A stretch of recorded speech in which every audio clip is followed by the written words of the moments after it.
Praise the lord. प्रभु यीशु मसीह के महान और शक्तिशाली नाम में हम आपको सलाम करते हैं। आइए पढ़ते हैं पहले पत्रस का पहला अध्याय और उसकी दूसरी आयत से पढ़ेंगे।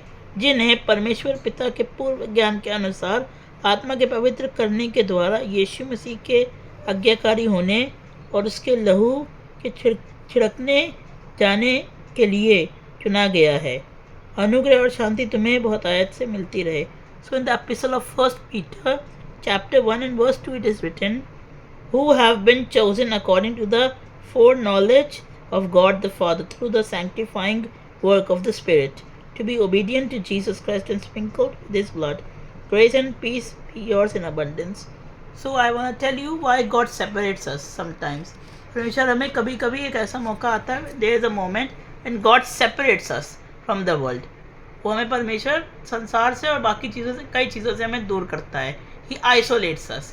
So what his isolate might be? इसलिए हो सकता है कि वो आपके लिए उसके मन में कोई योजना है जो आपसे करवाना चाहता है, इसलिए आपको वो अलग कराए ताकि वो आपको तैयार कर सके।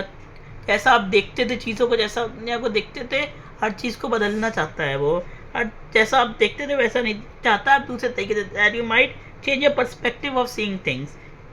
आपको और बड़ी बुलाहट के लिए वो तैयार करना चाहता है, आगे आपको तैयार कर सके, टेस्ट कर सके और रिफाइन कर सके। So I want to tell you, मैं आपको बताना चाहता हूँ कि when there is a school so people separate you, आपको अलग अलग कर देते कि इन बच्चों के साथ नहीं घूमना, इन जगह नहीं, you have to be careful of this children, आप इनके पीछे नहीं जा सकते, you don't have to be with them, उनके साथ नहीं होना है, नहीं तो वो आपको ख़राब कर देंगे, संगति को ख़राब कर देंगे। तो आपने पढ़ा होगा इन पीटर में ही लिखा है कि परमेश्वर ने हमें चुन लिया है, हमें एक पवित्र लोगों की सभा बनाया है, हमें उसने चुन के संसार से अलग कर लिया है। परमेश्वर ने हमें पूरे तरीके से हर रीति से अलग किया है।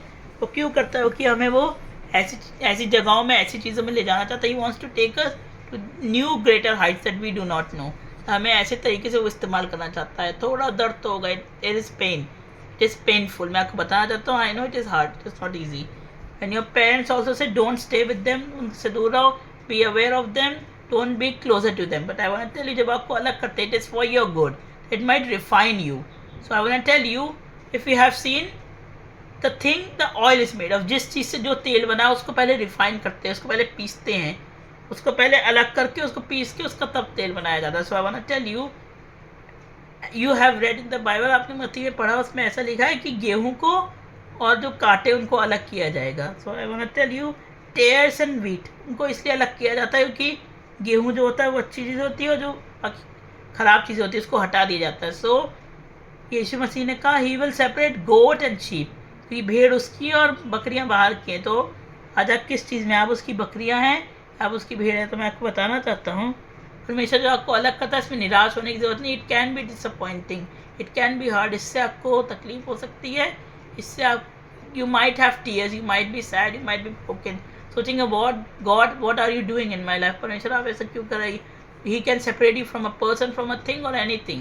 परमेश्वर आपको चीज़ों से अलग करना चाहता है, some for a little moment. He is silent, so he takes you away from everything and he cuts off everything. So I want to tell you, when you need a rest or vacation, you go to a place and you cut off from everyone or everything, और हर चीज़ से, हर किसी से आप दूर कर लेते ताकि आप शांत रह सकें अपने मन को।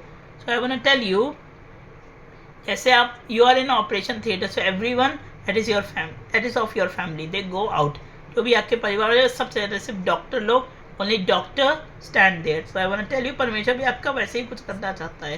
As they are doing operation, परमेश्वर आपको तैयार करना चाहता है for a greater purpose that you do not know. Sometimes he closes the door, आपको उस दरवाजे से दूर कर देता है। Sometimes he refine you, जैसे आपने आटे को देखा, वो पीसा जाता है, and then little by little, by pain, by struggle, by stress, by hard work, the flower is ready. मैं आपको बताना चाहता हूँ, if you have seen an axe, अगर आपने कुल्हाड़ी देखी, उससे पहले काटा जाता है, it has to be grinded, it has to be polished. अब गेट को देखते हो, उसे पॉलिश किया जाता है, उसे साफ़ किया जाता है, उसमें पॉलिश लगाई जाती है ताकि वो सुंदर सा दिखे। So I want tell you why we polish our shoes, हम अपने जूतों को क्यों पॉलिश करते हैं? क्योंकि हम उसे सुंदर बनाना चाहते हो। तो परमेश्वर आपको सुंदर बनाना चाहता है। It is not easy. तो आपको ऐसे समय में ले जाएगा जहाँ अंधेरा होगा, ना आपको कुछ नहीं दिखेगा। But I want tell you, don't have to be tearful or sad, because it is for your purposeful separation. God is separating you for a purposeful meaning. से आपके माता पिता को किसी चीज़ से दूर करते हैं, आपको बहुत दुख होता है, इट इज़ हार्ड. परमेश्वर जब करेगा यू विल फील सैड, आप बुरा मानेंगे, but I want to tell you आपके नज़रिए को बदल देगा. जैसे आप चीज़ों को देखते हैं अभी बदल देगा परमेश्वर. परमेश्वर आपको एक बहुत बड़ी और महान योजना के लिए अलग करना चाहता है. We do not know what it can be और कब हो जाए, पर जब आप उससे बाहर निकलेंगे you will be totally a new person. आप एक बिल्कुल नए और बिल्कुल नई चीज़ बन जाएंगे. You will be a new creation. आप बिल्कुल नए और अलग हो जाएंगे. परमेश्वर आपको पहले पीसेगा, आपको पीसने के लिए छोड़ देगा, आपको आग में डालेगा. He will make you as gold is being prepare. जैसे आग में as gold is in the fire, जैसे आग में सोना जाता है, हीरा जाता है. So is hard working thing. आपने बैल देखे होंगे खेत में, they do hard work. After that the farm is ready and bulls are doing the hard work. तो मैं आपको बताना चाहता हूँ कि the separation of God is a purposeful separation. It's not that he is delightful. वो इसलिए नहीं कि वो बहुत खुश हो रहा है, वो चाहता है आपको खराब करना, पर वो आपको इसलिए चाहता है ताकि आप नई बुलाहट और बड़ी बुलाहट के लिए तैयार है. That you might be ready for a better and greater calling. Because God is preparing you in that silence, in that separation. God is preparing you for a greater calling, greater of a calling. आपको और बड़ी बुलाहट के लिए तैयार करना चाहता है. उसके लिए for that there is refining, there is testing. So I want to tell you, when you go to a movie theater तो वहाँ पे शांति हो जाती है. people are silent and then they see the movie. बहुत शांति से बिना कुछ बोले देखते हैं, वो ध्यान से देखते हैं. तो परमेश्वर भी आपको ऐसे मूवी थिएटर में, as you are silent in movie theater, तो आपको साइलेंट कर देगा. you will have no words, but in your heart you should know this. आपको पता होना चाहिए कि परमेश्वर आपको ये इसलिए कराए. If you go to a theatre and you wait for a movie and you are silent, you observe the scene. आप सीन को देखते हैं, आप बहुत आनंद लेते हैं, you are enjoying that scene. That is why you are silent. आप बोल के ख़राब नहीं करना चाहते. तो परमेश्वर आपको कभी कभी चुप करा देता. He takes you to isolation, to mountains. I want to tell you, in your mobile phone there is a zen mode. Zen mode means your phone will be silent and away from you, that you might have peaceful mind, ताकि आप शांति से रह सके. That is why you go to far places. कभी कभी आप अपना फ़ोन भी रख देते हैं क्योंकि आपको शांति चाहिए होती. So I want to tell you, थोड़ा दर्द होगा, it will be painful, but God is testing you and refining you. So when we refine wheat, it is tasty, and the bread we eat, it is refined. So we have to refine and we have to test and we have to beat it. आप परमेश्वर आपको मारेगा, जैसे वो लोहे को मारता है, ऐसे वो लोहे को गर्म करता है. एज ही रिफाइनिंग वीट, जैसे वो वीट को, ऐसे वो he is pressing the oil, वो ऑयल को प्रेस करता है. तो मैं आपको बताना चाहता हूँ कि परमेश्वर भी आपको पीसेगा, परमेश्वर भी आपको आटे की तरह गूंदेगा और आपको ऐसा सुंदर, ही will make you a beautiful bread. आपको एक बहुत अच्छे रिजल्ट में, and you do hard work for exam, so afterwards you get the result. तो परमेश्वर आपको अलग करेगा.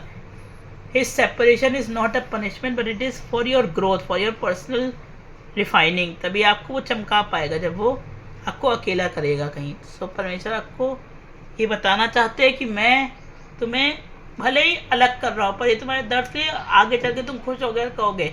परमेश्वर अगर आप ये नहीं करते तो मैं मजबूत नहीं बन पाता. तो when people are doing inventions, they are hard working, वो बहुत मेहनत करते हैं. इन्वेंशंस फेल होते हैं, इन्वेंशंस गेट फेल्ड. बल्ब खराब हुआ था, बल्ब बनाने की कोशिश की लेकिन वो बन गया. People do hard work, people do this. First if they cook food for first time, तो मेहनत करते और धीरे धीरे करके they know how to cook better food. And you are a rough driver, आप बहुत रफ गाड़ी चलाते हैं, पर if you drive car regularly you will know how to drive it and your driving will be smooth. वो आपको रोज़ करने की जरूरत है. आपको परमेश्वर अलग करेगा और उसमें आपको परमेश्वर ढेर सारे मौके, God will give you the chances when he separates you. जब आपको अलग कर देगा देन ही विल से या now I can do my work freely. तो मैं आसानी से और शांति से अपने काम को कर सकता हूँ. I can refine him, I can test him and I can know him. परमेश्वर आपको तैयार करेगा and he will prepare you for a greater calling. He is preparing you for a little calling कि मैं प्रचार कर लूँ, मैं ये कर लूँ, वो कर लूँ. This is not your calling. God is preparing you for a greater calling. तो परमेश्वर आपको बरकत है, इस बात पर हमेशा ध्यान दीजिएगा. परमेश्वर आपको अलग करता है. There are moments when God separates you from the world and from things that you love and from surrounding. That he might work on you patiently, that you might be more patient, more prepared for the greater calling, the calling he has prepared you. There are ways, बहुत सारे रास्ते थे जिनसे आप नहीं कर सकते. This was the only way that God could give you a pause, परमेश्वर आपको रोक सकता था और आपको बता सकता था पॉज योर सेल्फ, रोको अपने आप को कि मैं यहाँ से तुम्हें, आई एम रिफाइनिंग, मैं तुम्हें और पीस के और सुंदर और खरा बनाना चाहता हूँ। तो परमेश्वर आपको बरकत है, इस बात में हमेशा ध्यान रखिएगा। God separation is not a punishment, but he is doing that to prepare you even further for his glory and for his good. परमेश्वर आपको बहुत बरकत है। God bless you.